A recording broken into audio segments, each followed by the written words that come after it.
très contente de vous retrouver aujourd'hui pour cette nouvelle vidéo concernant ma grossesse. Donc aujourd'hui, comme vous avez pu le voir dans le titre, on va parler essentiellement de mon 4e mois de grossesse.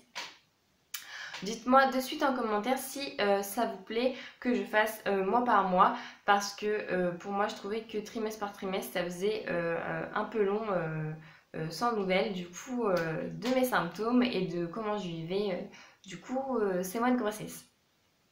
Donc pour commencer, la dernière fois que je vous en ai parlé, on s'était quitté au début de mon 3e mois de grossesse.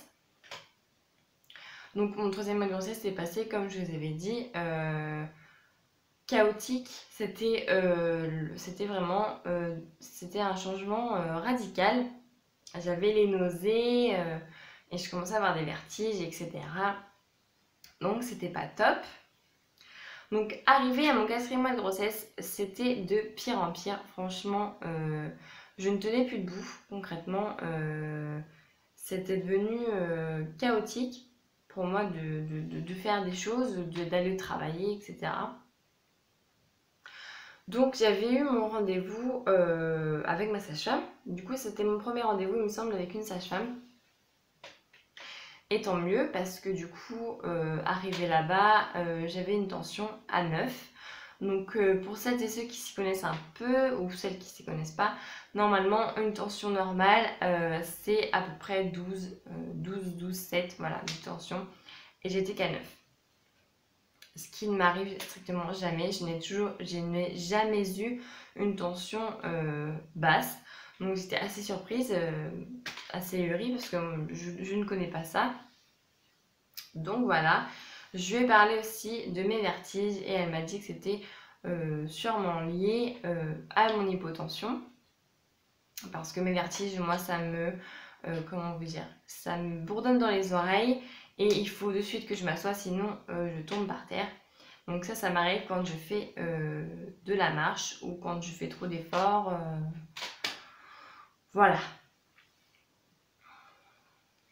Ensuite, les autres petits inconvénients du 4e mois de grossesse, j'ai commencé à avoir les jambes qui gonflent. J'ai commencé, oui, à gonfler en fait des jambes. Du coup, ma sage-femme m'avait prescrit des bas de contention. C'est génial, à 20 ans, d'avoir des bas de contention, je vous assure, on aurait dit ma grand-mère. Mais bon, quand il faut, hein. Pas trop le choix. Donc voilà, et aussi les infections urinaires. Alors pareil, je n'ai jamais été sujette à ces infections-là de ma vie. Alors, comment vous dire que là, pendant ma grossesse,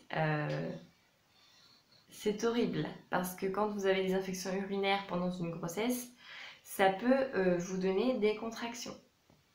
Ce qui était mon cas. Voilà, donc voilà, les infections urinaires. Super. On adore. Ensuite, pendant mon 4e mois de grossesse, il me semble que j'ai fait 2 allers-retours aux urgences. Une fois pour du coup déceler l'infection urinaire parce que je n'en pouvais plus, j'avais très mal au dos et en bas du ventre. Donc ce qui s'est terminé du coup en infection urinaire. Et la deuxième fois, c'était très moins cool. J'avais des espèces de palpitations au cœur. Donc je sentais mon cœur battre plus vite et ralentir brusquement. Et j'étais très essoufflée quand ça m'arrivait. Du coup, je m'inquiétais pas spécialement pour moi, mais ça m'inquiétait énormément pour le bébé. Du coup, je me suis dit, si moi je sens ça, lui, qu'est-ce qu'il ressent? Donc on a été aux urgences et on a attendu 7 heures aux urgences pour ça. Ça m'a énormément choquée qu'une femme enceinte ne soit pas prise en charge rapidement. Voilà. Donc on est resté 7 heures aux urgences. Mon copain a pété un câble parce qu'il commençait à 7 heures le lendemain matin. On est sorti des urgences, il était 5h30 du matin. Comment vous dire qu'il n'a pas beaucoup dormi et voilà quoi. Donc au final, en plus, je n'avais rien de spécial. Juste que mon cœur battait vite. Donc voilà, 7 heures d'attente pour rien, concrètement. Ensuite, quand même une bonne nouvelle, dans ce 4e mois, j'ai commencé à sentir bébé bouger. Enfin, je me suis dit, ça y est, je sens enfin mon bébé bouger. Alors, je vous avoue qu'au début, j'étais pas sûre de moi. Je pensais que c'était mon cœur, je ressentais mon cœur en fait dans mon ventre. Et au fil des semaines qui passent, en fait, je me suis rendu compte que mon ventre faisait des petites vagues en fait. Et que c'était pas du tout mon cœur que je sentais, mais que c'était les premiers petits coups de bébé. Donc j'étais très très contente. Ça me rassurait énormément de le sentir. Mais je ne sentais pas tous les jours, c'était encore que le début. Donc voilà. Ensuite, concernant ma prise de poids, je suis descendue à 71 kg pour un début de grossesse à 83 kg. Vous faites le calcul, vous allez être sur les fesses. Sachant que les médecins ne trouvent pas ça anormal du tout. Moi, à ce moment-là, j'étais très inquiète parce que ça me choquait quand même d'avoir perdu quasiment 15 kilos. C'était quand même, ça devenait quand même beaucoup. Mais ma sage-femme me disait rien. Et mon diabétologue non plus, car il faut savoir que dès le début de ma grossesse, j'ai été diagnostiquée diabète gestationnel. Donc pour celles qui ne savent pas ce que c'est tout simplement un diabète.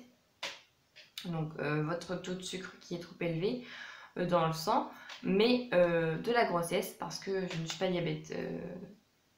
pas diabétique de base. Donc même mon diabétologue n'était pas perturbé par ma perte de poids énorme. Donc bon, voilà, bébé m'a fait perdre quasiment 15 kilos. Donc d'un côté tant mieux, hein, s'il s'inquiète pas, bon bah voilà, mais bon. Donc le 4e mois concernant bébé, donc bébé a bien poussé, il a bien fait sa place parce que mon ventre a quand même bien évolué. Je vous mettrai une photo de mon ventre du 4e mois à la fin de la vidéo. Mais sinon bébé va très très bien, son cœur va très bien. Il y a juste la maman qui est fatiguée quoi.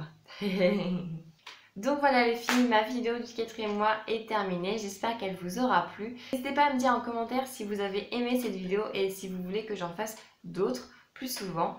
N'hésitez pas aussi du coup à liker cette vidéo, c'est totalement gratuit, comme s'abonner à ma chaîne, ça me fera énormément plaisir. N'hésitez pas aussi à aller vous abonner à mon compte Instagram pour me suivre tous les jours. Il est en barre d'infos.